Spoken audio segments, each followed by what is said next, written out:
നാളെ ലാലേട്ടന്റെ weekend episode ഉണ്ടാകുമോ? എന്താണ് ഇത്ര സംശയം? പക്ഷേ ഹോട്ട്സ്റ്റാറിൽ വോട്ട് ചെയ്ത് കഴിഞ്ഞപ്പോൾ ഒരുപാട് പേര് ചോദിക്കുകയാണ് you can vote again tomorrow എന്ന് പറഞ്ഞ് കാണിക്കുന്നു. ഇന്നത്തോടു കൂടി അപ്പോൾ വോട്ടിംഗ് തീരൂലേ? അതോ ഹോട്ട്സ്റ്റാറിന്റെ മിസ്റ്റേക്ക് ആണോ? പിന്നെ നോറ, റസ്മിനും പോയി, ക്യാമറയും പോയി. ഇനി അടുത്ത ആള് ബിഗ് ബോസ് ആണ്. ബിഗ് ബോസിനെ പിടിച്ചിരുത്തി കഥ പറയാൻ തുടങ്ങിയിട്ടുണ്ട്. ബിഗ് ബോസ് ചോദിക്കാൻ തുടങ്ങി, സത്യത്തിൽ എന്താ നിങ്ങളുടെ പ്രശ്നം എന്ന്. ഇവിടെ ജിൻഡോയും ജാസ്മിനും രണ്ടുപേരും കണക്കാണ് കിച്ചണിൽ പണിയെടുക്കാതിരിക്കാനുള്ള. പിന്നെ ഇവിടെ അഭിഷേകിന് എതിരായിട്ട് തന്നെയാണ് ഒരു ഗ്രൂപ്പ് നിൽക്കുന്നത്. അത് മറ്റാരുമല്ല, അർജുനും ജാസ്മിനും സിജോയും ശ്രീതു ഒക്കെയുള്ള ഗ്രൂപ്പാണ്. അഭിഷേകിനെ ചേർത്ത് പിടിക്കുന്നുണ്ട്. കണ്ണടച്ച് അഭിഷേകിനെ നല്ലത് പറയുന്ന ഒരു ഗ്രൂപ്പുണ്ട്, അത് അൻസിബി ഋഷിയുമാണ്. ഇനി ശ്രീതുവിനോട് സിജോ പറയാണ്, നീ എൻ്റെ കൂട്ടിലിട്ട കോഴി പോലെയാണ്, എനിക്ക് നിന്നെ എപ്പോൾ വേണമെങ്കിലും കൊല്ലാമെന്ന്. ഇത്രയും കോൺഫിഡൻ്റ് ആണോ? അതോ സിജോയുടെ ഓവർ കോൺഫിഡൻസ് ആണോ ഇത്? എല്ലാവർക്കും നമസ്കാരം, ഞാൻ നിങ്ങളുടെ സ്വന്തം രേവതി. വീഡിയോ ആദ്യമായിട്ട് കാണുന്നത് ചാനൽ സബ്സ്ക്രൈബ് ചെയ്യണം, ലൈക്ക് ചെയ്യണം, കമൻറ്റ് ചെയ്യണം. ഇത് BB+ൻ്റെയും കൂടെയാണ് കേട്ടോ. എപ്പിസോഡിൻ്റെ റിവ്യൂ മൊത്തം ഞാൻ തൊട്ട് മുന്നത്തെ വീഡിയോ ഇട്ടിട്ടുണ്ട്. ഇത് BB+ൻ്റെ റിവ്യൂ ആണ്. അതിൻ്റെ കൂടെ നാളത്തെ വീക്കെൻഡ് എപ്പിസോഡിൻ്റെ കാര്യം. അപ്പം നാളെ പലരും പലരും എന്നെ മെസ്സേജ് ചെയ്തു, ഹോട്ട്സ്റ്റാറിൽ വോട്ട് ചെയ്ത ശേഷം പിന്നെയും കാണിക്കുന്നു you can vote again tomorrow എന്ന് പറഞ്ഞിട്ട്. എനിക്കറിയത്തില്ല, ഒന്നെങ്കിൽ അത് ഇററായിരിക്കാം. ഇന്ന് 12 മണിക്ക് ശേഷം നമുക്ക് നോക്കാം. അത് ഉണ്ടാവുമോ ഇല്ലയോ എന്നുള്ളത്. പിന്നെ വീക്കെൻഡ് ഉണ്ടാവാൻ തന്നെയാണ് 99% ചാൻസ്. അങ്ങനെ ഉണ്ടാവാതിരിക്കില്ല, എന്തായാലും ഉണ്ടാവും. എവിക്ഷൻ ഉണ്ടാവുമോ ഇല്ലെന്നാണ് നമുക്ക് ഡൗട്ട്. എവിക്ഷൻ ഉണ്ടാവുമോ ഇല്ലെന്നാണ് എൻ്റെ ഡൗട്ട്. പിന്നെ കഴിഞ്ഞ ലാലേട്ടൻ്റെ എപ്പിസോഡിൽ ലാലേട്ടന് സുഖമില്ലായിരുന്നു, ഇച്ചിരി ഒരു വിഷമം ബുദ്ധിമുട്ടൊക്കെ ഉണ്ടായിരുന്നു. പക്ഷെ അതൊന്നും കാണിച്ചില്ല, ലാലേട്ടൻ നന്നായിട്ട് തന്നെ അത് കൊണ്ടുപോയത്. പക്ഷെ തമ്മനയിലിട്ട് പറയാൻ വേണ്ടിയിട്ടുള്ള വലിയ ഇതൊന്നുമില്ല, ചെറിയ ഒരു വിഷമം ഉണ്ടായിരുന്നു. അത് പക്ഷേ അത് കാരണം അങ്ങനെയൊന്നും ഉണ്ടാവത്തില്ല. മിക്കവാറും വീക്കെൻഡ് ഉണ്ടാവും. എവിക്ഷൻ ഉണ്ടാവുമോ എന്നാണ് എൻ്റെ പേടി. എവിക്ഷൻ ഉണ്ടാവണേ എന്നാണ് എൻ്റെ ആഗ്രഹം. സത്യമായിട്ടും ഈ 12 പേരെയൊക്കെ വെച്ചിട്ട് ഇനിയും ഈ ഷോ 3 ആഴ്ചയും കൂടെ ഉള്ളൂ. 12 പേര് അതിനകത്ത് നിൽക്കുന്നു. മിഡ് നൈറ്റ് എവിക്ഷനൊക്കെ വെക്ക്. മിഡ് നൈറ്റ് എവിക്ഷൻ രാത്രി 12 മണിക്ക് വിളിച്ചെണീപ്പിച്ചിട്ട് 2 പേരെ അങ്ങ് പുറത്താക്ക്. ഇതൊക്കെ നമ്മുടെ മലയാളം ബിഗ് ബോസിൽ നടക്കട്ടെ. എനിക്ക് കൊതിയാവുന്നതൊക്കെ കാണാൻ. സത്യമായിട്ടും അതൊക്കെയല്ലേ വേണ്ടത്. ഒരു വെറൈറ്റി മാറ്റിപ്പിടിക്കലൊക്കെ നടത്തിക്കൂടെ? 2 പേരെ പാതിരാത്രി പുറത്താക്കിക്കൂടെ? Big Boss please. അപ്പോൾ വീക്കെൻഡ് ഉണ്ടാവാൻ തന്നെയാണ് ചാൻസ്. ഞാനത് ഉറപ്പിച്ചിട്ട് കുറച്ചും കൂടെ കഴിഞ്ഞ് പറയാം.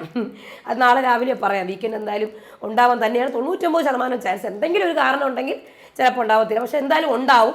എവിക്ഷൻ ഉണ്ടാവണേ എന്നാണ് ഞാൻ ആഗ്രഹിക്കുന്നത്. കാര്യം എന്തായാലും കുറച്ച് പേര് ഔട്ടാവണം. നിങ്ങളുടെ ആഗ്രഹം അത് തന്നെയല്ലേ? ഇനി അവിടെ അവരെ കയറ്റി നിർത്തണോ നിരത്തി? ഇനി നോറയുടെ കാര്യം. നോറ ഇപ്പം റസ്മിൻ പോയി, ആകെ കൂടെ വിളിച്ചിരുത്തി സ്വന്തം കഥകൾ പറയാൻ വേണ്ട ആള് റസ്മിൻ പോയി. ബിഗ് ബോസിലെ ക്യാമറ നോക്കി പറയാൻ പറ്റത്തില്ല, അത് ഗെയിമാണെന്ന് മറ്റുള്ളവർ വിളിച്ചു പറഞ്ഞ്.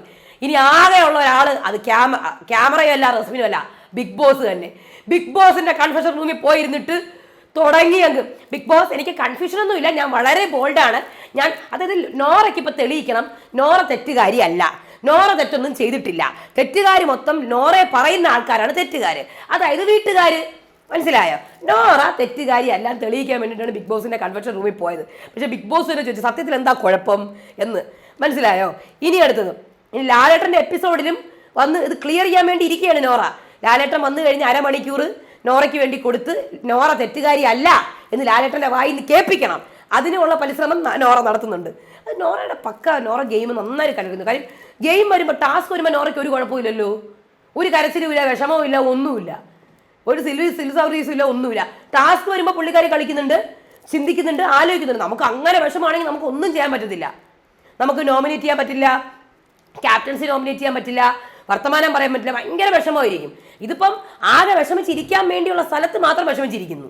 അത്രയാണ് എനിക്ക് ഫീൽ ചെയ്തത്. പുള്ളിക്കാരി അസലായിട്ട് ഗെയിം കളിക്കാൻ നോക്കുന്നുണ്ട് പല രീതിയിലും. വിക്ടിം കാർഡ് ആണെങ്കിലും, അല്ലാത്ത ഗെയിം ആണെങ്കിലും, എന്ത് ഗെയിം ആണെങ്കിലും, ഇമോഷണൽ ഗെയിം ആണെങ്കിലും, എന്ത് ഗെയിം ആണെങ്കിലും. ഓക്കെ, ഇനി ജിൻഡോയും ജാസ്മിനും 2 പേരും കിച്ചണിൽ ഒരു ഉപയോഗമില്ല. ഒരാൾ ചോറുണ്ടാക്കിയത് വലുതായിട്ട് പറയുന്നു, ജാസ്മിൻ പറയുന്നു ഞാൻ സോയ വറുത്തതാണെന്ന്. 2 പേരും കണക്കാണ്, അനാവശ്യ വഴക്കായിരുന്നു. പിന്നെ അത് കഴിഞ്ഞിട്ട് അൻസിബ ഇവിടെ കണ്ണടച്ച് അഭിഷേകിനെ കൂടെ നിർത്തുകയാണ്. അതേപോലെ 2 ഗ്രൂപ്പ് ഉണ്ടല്ലോ വീട്ടിൽ. അതേപോലെ തന്നെ അർജുനും അപ്സരയും ജാസ്മിനും അഭിഷേകിൻ്റെ ഓപ്പോസിറ്റാണ് നിൽക്കുന്നത്. പിന്നെ ഇവിടെ സിജോ ഇന്ന് ശ്രീധുവിനോട് പറഞ്ഞൊരു വാക്ക് ഞാൻ BB+ൽ, അതായത് നീ എനിക്ക് കൂട്ടിലിട്ട കോഴിയെ പോലെയാണ്, എപ്പോൾ വേണമെങ്കിലും കൊല്ലാന്ന്. സിജോ ആരാണ് ഞാൻ ചോദിക്കുന്നത്? ഇതൊക്കെ പറയാം. സിജോ ആരാണ് എനിക്ക് മനസ്സിലാവുന്നില്ല. പുള്ളിക്കാരൻ ഇത്രയ്ക്ക് എനിക്ക് തോന്നി, എനിക്ക് ഭയങ്കര ഓവർ കോൺഫിഡൻ്റ് ആയിട്ട് ഫീൽ ചെയ്തു. എനിക്കറിയില്ല, ഇത്രയും ഓവർ കോൺഫിഡൻ്റ് ആയിട്ട് അവിടെ ആരെയും ഞാൻ കണ്ടിട്ടില്ല. വളരെ കുറവാണ്. അതായത് എനിക്കത് അത്രയും വേണ്ട സിജോയ്ക്ക്. അത് ആപത്താണ്. അതുകൊണ്ടാണ് ഞാൻ പറഞ്ഞത്, സിജോ ഫാൻസ് വിഷമിക്കരുത്, ഇത് ആപത്താണ്. ഇങ്ങനെ പറയേണ്ട ആവശ്യമില്ല. ശ്രീധുവിന് സിജോയെ കാട്ടി സപ്പോർട്ട് ഉണ്ടെങ്കിലോ ആർക്കറിയാം, അത് പിന്നെ നാണക്കേടാവും. അപ്പോൾ അതുകൊണ്ട് ഇത്രയും വേണ്ട, നമ്മൾ കുറച്ചൊന്ന് ഒതുങ്ങും. നമുക്ക് സിജോയ്ക്കല്ല അവിടെ ആർക്കും ആരുടെ സ്ഥാനം അറിയത്തില്ല. ആകെ കൂടെ ജിൻഡോ ടോപ്പ് 5 വരുമെന്നറിയാം. ബാക്കി സിജോ എവിടെ നിൽക്കുന്നു, മറ്റേ ആരുടെ അടുത്താണ് നിൽക്കുന്നത്, സിജോ വോട്ടിങ്ങിൽ എവിടെ വരും, ആരുടെ കീഴിലായിരിക്കും സിജോ വരാൻ പോണത്, ആരായിരിക്കും സിജോയുടെ മേലെ, ഒന്നും സിജോയ്ക്ക് ഒരു ഐഡിയ ഇല്ല. പക്ഷേ ഒരു ഓവർ കോൺഫിഡൻസ് പോലെ എനിക്ക് ഫീൽ ചെയ്തു. അപ്പോൾ BB+ലേക്ക് പോവാം. ആദ്യം തന്നെ അഭിഷേകും ജാസ്മിനും തമ്മിലുള്ള വഴക്ക്, അത് ഞാൻ ഓൾറെഡി പറഞ്ഞു എപ്പിസോഡിൽ. അത് മനസ്സിലായി. ജാസ്മിൻ ആദ്യം അഭിഷേകിനെ നല്ല രീതിയിൽ ഞാൻ ട്രിഗർ ചെയ്തു. അത് അഭിഷേക് കുറേ കാലൊടുക്കി വീഴുകയും ചെയ്തു. അത് കഴിഞ്ഞ് അഭിഷേക് മറ്റേ ഗബ്രിയുടെ കാര്യം എടുത്തിട്ടു. അതിൽ ജാസ്മിനും പതറി, രണ്ടുപേരും അങ്ങോട്ടും ഇങ്ങോട്ടും. അത് കഴിഞ്ഞ് ശ്രീധു എൻ്റെ പേര് എന്തിന് ജയിൽ നോമിനേഷൻ ഇട്ടു സിജോ എടുത്ത്, നീ ഇവിടെ എൻ്റെ കൂട്ടിലെ കോഴിയാണ്, നിന്നെ വേണമെങ്കിൽ എനിക്ക് എപ്പോൾ വേണമെങ്കിലും കൊല്ലാം. അതുപോലെ അല്ല. പിന്നെ നോറ ജയിലിൽ വരുമെന്ന് എനിക്കറിയായിരുന്നു. പിന്നെ ഒരു വോട്ടും കൂടെ കൊടുത്ത് വെറുതെ എന്തിനാ വോട്ട് കളയുന്നത്? ഓക്കെ, അത്രേ ഉള്ളൂ കേട്ടോ. അത് കഴിഞ്ഞ് അൻസിബയും ഋഷിയും നന്ദനയും കൂടെ ഇവിടെ അഭിഷേകിനെ പിന്തുണച്ചുകൊണ്ടിരിക്കുകയാണ്. എടാ അവരുടെ അസൂയടാ, അവരുടെ അസൂയ, അത്രേ ഉള്ളൂ. ഇവിടെ നോറ ക്യാമറ മുന്നിൽ, ഞാൻ എന്ത് തെറ്റാ ചെയ്തത്, ഞാൻ എൻ്റെ കഷ്ടപ്പാട് എനിക്കറിയാം, എൻ്റെ അച്ഛനും അമ്മയും എന്നെ വളർത്തി ഇവിടെ കൊണ്ട് വന്നു, വീട്ടുകാരുടെ പ്രാർത്ഥനയും എൻ്റെ കഷ്ടപ്പാടും കൊണ്ടാണ് ഞാനിവിടെ എത്തിയത്, എനിക്കറിയാം ഗുരുത്വമാണ് വേണ്ടതെന്നുള്ളത്, എന്നെ ആര് തെറ്റിദ്ധരിക്കരുതേ. അപ്പോൾ അൻസിബ ഇപ്പുറത്തെ വശത്ത് അൻസിബ, ഇപ്പുറത്തെ വശത്ത് നോറ. അപ്പോൾ അൻസിബ, ഈ ചോദ്യം ചോദിച്ച ആൾക്കാർക്ക് സത്യം പറഞ്ഞാൽ എല്ലാവരോടും സ്നേഹമുണ്ടോ? അഭിഷേകിന് എല്ലാവരോടും സ്നേഹമില്ലെന്ന്. അപ്പോൾ ഇവർക്ക് സ്നേഹമുണ്ടോ? ഋഷി, നീ പെർഫെക്റ്റ് ആ ക്യാപ്റ്റൻ ആവാൻ വേണ്ടിയിട്ടല്ല ബിഗ് ബോസിൽ വന്നത്. ഇപ്പുറത്ത് നോറ എൻ്റെ ഇടയിൽ കൂടെ, ഞാനും ഇമോഷനുള്ള ആളാണ്, ഞാനും മനുഷ്യനാണ്. അപ്പോൾ അൻസിബ, അസൂയപ്പെടെയാണ്, നിനക്ക് ക്വാളിറ്റി ഉണ്ട്, അതുകൊണ്ടാണ് നിന്നോട് അസൂയ. അപ്പം നോറ ഇപ്പുറത്ത്, എനിക്ക് പേടിയാണ് എന്നാണ് ഇവർ വിചാരിച്ചുകൊണ്ടിരിക്കുന്നത്, എനിക്ക് പേടിയില്ല ബിഗ് ബോസ്. അത് കഴിഞ്ഞ് ഋഷി ഇപ്പുറത്ത്, നിനക്കൊരു സ്റ്റാൻഡുണ്ട്, ആ നോറയ്ക്ക് ഒരു സ്റ്റാൻഡും ഇല്ല. നോറ ഇരുന്ന് കരയുന്നില്ല, ബിഗ് ബോസ് എന്നെ കൺഫെഷൻ റൂമിൽ വിളിക്കൂ. അപ്പോൾ അഭിഷേക്, എന്ത് വന്നാലും എനിക്കൊരു പ്രശ്നവുമില്ല. അപ്പോൾ ജാസ്മിൻ ഇപ്പുറത്ത് അർജുനുമായിട്ട്, ഇവനുണ്ടല്ലോ, ഇവന് നാക്കുണ്ടോ എന്ന് ചോദിച്ച ആൾ ഞാനാണ്, മനസ്സിലായോ? അപ്പോൾ അപ്സര, ഋഷി അപ്പോൾ അവിടെ ഇരുന്നത് എന്തൊക്കെ പറഞ്ഞു, ഞാൻ പറഞ്ഞു അവിടെ ഇരിക്കാൻ. അപ്പോൾ അർജുൻ, അഭിഷേക് എന്ന വ്യക്തി മാറി നിന്നാൽ നമുക്കൊന്നുമില്ല, നേരെ മറിച്ച് ഇവള് മാറിയാൽ നമുക്ക് പ്രശ്നമുണ്ട്, ഒരു സ്പേസ് ക്രിയേറ്റ് ചെയ്യും. അപ്പോൾ ശ്രീധു, എനിക്കൊരു കുഴപ്പമില്ല ആര് പോയാലും ഇല്ലെങ്കിലും. അത് കഴിഞ്ഞ് അഭിഷേകും, എന്തായാലും എനിക്കൊരു ഓപ്പർച്യൂണിറ്റി തന്നു അവർ വഴക്കിടാൻ. അപ്പോൾ അൻസിബ, കറക്റ്റ്, നിനക്ക് അവർ തന്നു.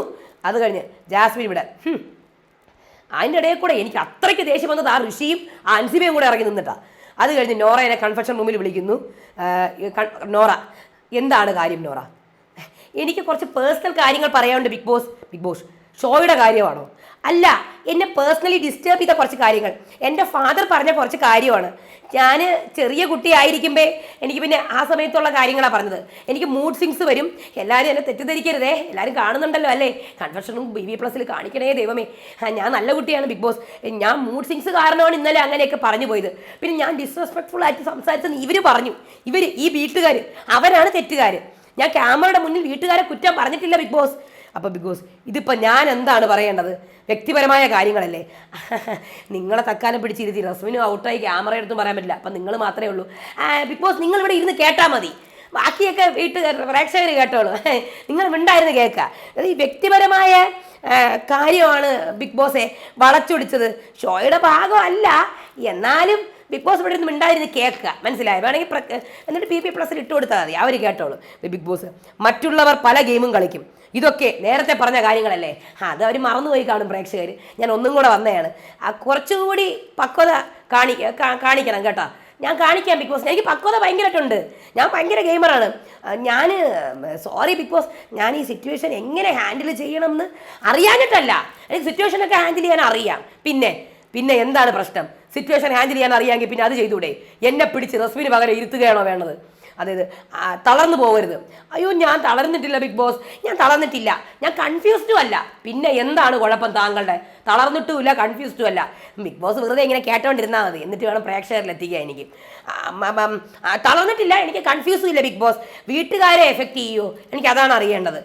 അപ്പോൾ ഇത്രയും ദിവസം നിങ്ങളല്ലേ വീട്ടുകാരെ കുറിച്ച് പറഞ്ഞുകൊണ്ടിരുന്നത്, സത്യത്തിൽ നിങ്ങൾക്ക് എന്താണ് പ്രോബ്ലം ബിഗ് ബോസ്? എനിക്കൊരു പ്രോബ്ലം ഇല്ല, ഞാൻ ക്യാമറ നോക്കി സംസാരിക്കലില്ല ബിഗ് ബോസ്. ഇല്ല, ഞാൻ ഒരു ക്യാമറ നോക്കിയിട്ടും ഞാൻ സംസാരിക്കലില്ല വീട്ടുകാരെ കുറിച്ച്. പിന്നെ ഇവിടെ നടന്ന കാര്യങ്ങളൊക്കെ ഇവരാണ് ഭയങ്കര മോശമായിട്ട് തന്നെ വിക്ടിം കാർഡ് കളിക്കണമെന്ന് ബിഗ് ബോസ്. ഞാൻ ഇവിടെ വന്ന അന്ന് തൊട്ട് ക്യാമറ നോക്കി എന്തെങ്കിലും പറഞ്ഞിട്ടുണ്ടോ? Victim card കളിച്ചിട്ടുണ്ടോ? ഇമോഷണൽ ആയിട്ടുണ്ടോ? ഇല്ല. ഇവർ ക്രിയേറ്റ് ചെയ്ത കാര്യങ്ങളാണ്. പിന്നെ എനിക്ക് സ്വന്തമായിട്ട് കണ്ടന്റ് ഒന്നും ക്രിയേറ്റ് ചെയ്യാൻ അറിയത്തില്ല. നോറ പല കാര്യങ്ങൾ ഇഗ്നോർ ചെയ്ത് വിടും. ഞാൻ ഇഗ്നോർ ചെയ്ത് വിട്ട് കഴിഞ്ഞാൽ പിന്നെ എൻ്റെ ഗെയിം അല്ല, ഇഗ്നോർ ചെയ്ത് വിടാം ബിഗ് ബോസ്. പിന്നെ ലാലേട്ടൻ വരുമ്പം അല്ല ബിഗ് ബോസ് ലാലേട്ടൻ വരുമ്പോഴേ ആ കാര്യം കൂടെ എനിക്ക് പറയണം. ലാലേട്ടൻ വരുമ്പോൾ എനിക്ക് ഈ കാര്യങ്ങളൊക്കെ സൂചിപ്പിക്കണം. 1/2 മണിക്കൂർ എനിക്ക് ലാലേട്ടൻ തരണം. ലാലേട്ടൻ അന്ന് വന്നപ്പം ഞാൻ കുറേ കാര്യങ്ങൾ പറഞ്ഞായിരുന്നു. അപ്പോൾ ലാലേട്ടന് മനസ്സിലായില്ല എന്ന് പറഞ്ഞു. ഇവർ പറഞ്ഞു എനിക്കൊന്നും മനസ്സിലായില്ല എന്ന്. ഞാൻ പറയണൊന്നും മനസ്സിലായില്ലെന്ന്. താങ്കൾ എന്താണ് നോറ പറയാൻ ഉദ്ദേശിക്കുന്നത്? സത്യത്തിൽ എന്താണ് താങ്കൾക്ക് വേണ്ടത്? ഒന്നും വേണ്ട ബിഗ് ബോസ്. ഇവിടെ കുറച്ച് നേരം എന്നെ കൺഫെഷൻ റൂമിൽ ഇരുത്തണം. അപ്പം ഞാൻ എല്ലാ ആഴ്ചയും വന്ന് വേണമെങ്കിൽ എല്ലാ ദിവസവും വന്ന് എൻ്റെ കാര്യങ്ങളൊക്കെ പറയാം. ഇനിയിപ്പോൾ റസ്മിനും ഇല്ല, ക്യാമറ ഇല്ല, ബിഗ് ബോസ് മാത്രം. നോറ നിങ്ങളൊന്നും പ്രശ്നമില്ല, നിങ്ങൾ പൊക്കോളൂ, നിങ്ങൾക്ക് ഒരു കുഴപ്പമില്ല, പോരാടും. താങ്ക് യു ബിഗ് ബോസ്, നാളെ വരാം കേട്ടാ, ബൈ. അത് കഴിഞ്ഞ് ക്യാപ്റ്റൻസി ടാസ്ക് വരുന്നു. ക്യാപ്റ്റൻസിയിലേക്ക് അർജുനെയും സിജോയിനെയും ജിൻഡോനെയും നോമിനേറ്റ് ചെയ്യുന്നു. അത് കഴിഞ്ഞ് 10 ദോശ ഉണ്ടാക്കാം അല്ലേ ജാസ്മിൻ? ജിൻഡോ നിങ്ങൾ കറി ഉണ്ടാക്ക്. കറി എല്ലാവർക്കും കൂടെ ഉണ്ടാക്കാം. അതെന്ത് നിങ്ങൾ ഇതൊന്നുണ്ടാക്കി? ഞാൻ ചോറ് വെച്ചെന്നാ ഞാൻ ഉണ്ടാക്കിയെന്നറിയാമോ? ഞാൻ സോയ വറുത്ത്. സോയ വറുക്കുന്നതിനെക്കാട്ടി വലുതാണ് ചോറുണ്ടാക്കുന്നത്. അതെങ്ങനെ? ചോറ് 3 പ്രാവശ്യം കഴുകി പിന്നെ ചോറ് കഴുകിയിട്ട് പ്രഷർ കുക്കറിലിട്ട് ഊറ്റിയെടുക്കണതാണ് വലിയ കാര്യം. ഞാൻ സോയ എത്ര തവണ കഴുകിയെന്നറിയാമോ? എന്നിട്ടത് പൊരിച്ചെടുക്കണം നിന്നിട്ട്. എടി നീ മനഃപൂർവ്വം ചോദിച്ച് മേടിച്ചല്ലേ സോയ കഴിവല്? മനുഷ്യ, നിങ്ങൾ കൂടുതൽ വർത്താനം പറഞ്ഞുണ്ടല്ലോ, ഒരു വക ചെയ്യുന്നുമില്ല. നന്ദന ഞാൻ പോകുന്നു കേട്ടോ ഇട്ടിട്ട്. ചേച്ചി ഇവിടെ നിൽക്കും, ചേച്ചി വേണം. അപ്പൊ ജിൻഡോ അഭിഷേകെ എവിടെ പറഞ്ഞു വിട് കിച്ചണിന്ന്. ഇവിടെ ഒരു സോയ വറുക്കൽ നമ്മളാരും പറഞ്ഞു എന്നോട് സോയ വറുക്കാൻ. അപ്പൊ നന്ദന ജാസ്മിൻ ചേച്ചി വേണോ ഇവിടെ? ആരും വേണ്ട. അപ്പൊ അഭിഷേക് നിങ്ങൾ ഇപ്പൊ ഇല്ല, ഞാനിവിടെ ഒന്നും ഇവിടെ ഉള്ളെങ്കിൽ ഞാൻ ഇവിടെ ചെയ്യത്തില്ല. ജാസ്മിൻ ഞാൻ പോണേ, നിങ്ങൾ വേണമെങ്കിൽ എന്നെ വിളിക്കുക, എനിക്ക് താല്പര്യമില്ല. അത് കഴിഞ്ഞ് പ്രണയവർണ്ണങ്ങളുടെ സീന് അഭിഷേകും നന്ദനയും അഭിനയിച്ച് തിമിർക്കുന്നു. കരയണോ ചിരിക്കണോ എന്നറിയാതെ ഞാനത് നോക്കിക്കൊണ്ടിരുന്നു. ജയിൽ പണിഷ്മെന്റിൽ നോറയ്ക്ക് അഭിഷേകനും ആർട്ട് വർക്കാണ് കിട്ടിയിരുന്നത്. 75 എന്ന് പറഞ്ഞ സംഭവം പൂ വെച്ച് അലങ്കരിക്കാൻ. അപ്പം നോറ ലാലേട്ടൻ വരട്ടെ, എൻ്റെ എല്ലാ കാര്യങ്ങളും ഞാൻ പറയും. 1/2 മണിക്കൂർ ലാലേട്ടൻ എനിക്ക് സമയം തരണം. എന്നിട്ട് ലാലേട്ടനെ കൊണ്ട് ഞാൻ പറയിപ്പിക്കും. നോക്കിയോ, തെറ്റുകാരി അല്ലെന്ന് നോക്കിയോ, ഞാൻ അത് തന്നെ ചെയ്യും. പിന്നെ സീസൺ 6 ആരെ മറന്നാലും എന്നെ ഒരിക്കലും മറക്കത്തില്ല. നോക്കിയോ, കണ്ണീരോടെ കൂടി ഇരിക്കുന്ന ആളാണെന്ന് എന്നെ എപ്പോഴും ഓർക്കും എന്ന് നോറ പറഞ്ഞ് BB+ അവസാനിക്കുന്നു. ഇത്രയും കാര്യങ്ങളേ ഉള്ളൂ. പുതിയ വീഡിയോ ആയിട്ട് വരാം. അതുവരേക്കും ബായ്.